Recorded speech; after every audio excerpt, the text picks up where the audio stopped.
প্রশ্ন উঠল, নাম ধ্যান করলে কি মানুষ নিয়ন্ত্রিত হতে পারে? শ্রী ঠাকুরের উত্তর, নাম ধ্যান করলে প্রবৃত্তিগুলি ভেসে ওঠে।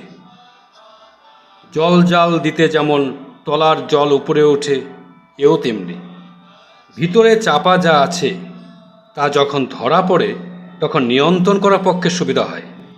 নাম ধ্যানে আবার একটা উৎসাহ উদ্দীপনার সৃষ্টি হয়। সেই সম্বেগ নিয়ে যা আমরা করতে চাই তা ভালো করে করতে পারি। সাধনা পথে তাই প্রয়োজন নামে রতি। তা কেমন? রতি মানে অনুরাগ। নাম করতে করতে নামের প্রতি অনুরাগ বাড়ে।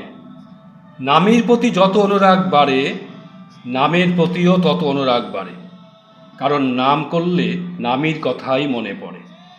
যাকে ভালোবাসা যায় তার চলন চরিত্র, চেহারা, গুণাবলী ও লীলা কথা স্মরণ মনন করতে ভালো লাগে।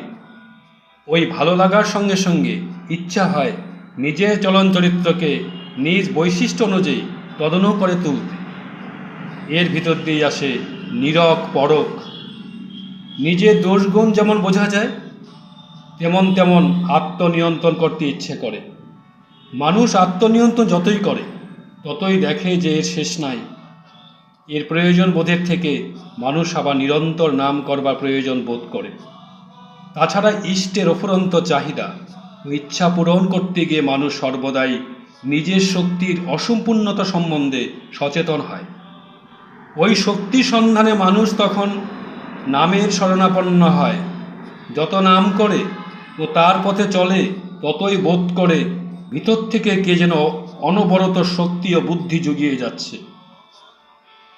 তবে মাঝে মাঝে একটা নিরস ভাবও আসে, ভিতরটা যেন শুকিয়ে যায়, নামে রস পাওয়া যায় না।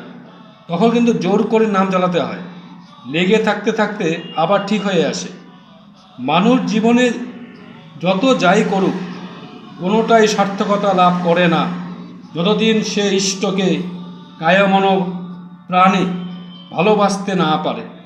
ভালোবাসার ধাঁজে চলতে চলতে ভালোবাসাটা শত হয়ে ওঠে। সত্তার বিকাশের মধ্য দিয়ে পরিপূর্ণ সুখ অনুভূতি।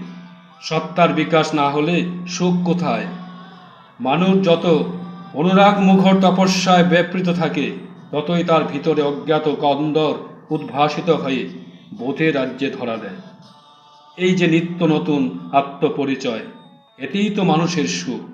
এই সুখের কাছে খাওয়া পড়ার সুখ কোথায় লাগে? সত্তার এই বিকাশের মধ্য দিয়ে আসে ইষ্ট, আচার্য বা সদ্গুরুর প্রতি অনুরাগ।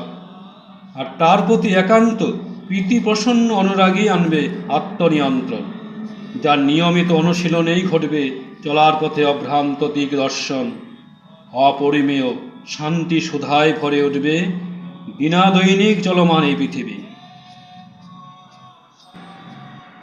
চরিত্রকে অনুরঞ্জিত করে তুলতে হবে নিরন্তর ইষ্ট মনন, অতন্দ্র ইষ্ট কর্মের মধ্য দিয়ে। ইষ্টের স্মৃতি চেতনা সদাই মনে লেগে থাকবে। এই মনন সূত্রে চলন চরিত্রও ইষ্ট গুণাবলিতে অভিষিক্ত হয়ে উঠবে। জীবনটা কেবল আত্মশোক ভোগের জন্য নয়, জীবনটা হলো তার ইচ্ছা অনুযায়ী নিজ বৈশিষ্ট্য মতো পথে বৃহত্তর পারিপার্শ্বিকের সেবায় সার্থক হয়ে উঠবার জন্য। এর ভিতর দিয়েই হয় মানুষের আত্মনিয়ন্ত্রণ, আত্ম উপলব্ধি, ব্যক্তি ও বৃদ্ধি। কেন্দ্রায়িত অতন্ত্র কর্মের ভিতর দিয়ে ছাড়া মানুষের জ্ঞান হয় না। ভাবা, বলা, হাতে কলমে করা তিনটি এর অপরিহার্য অঙ্গ।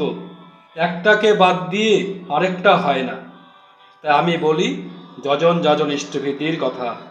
ফল কথা, আমাদের বাঁচাটা হবে ইষ্টার্থে, নচেত শুধু বেঁচে থাকার মধ্যে সার্থকতা কোথায়? মানুষের জীবন যদি ইষ্টার্থে উৎসর্গিত না হয় তবে পশু জীবনের সঙ্গে তার ব্যবধান কোথায়? মানুষ হোমরা চোমরা যতই হোক, সে যদি ভক্তিমান না হয় তবে তার জীবন মরুভূমির মতন।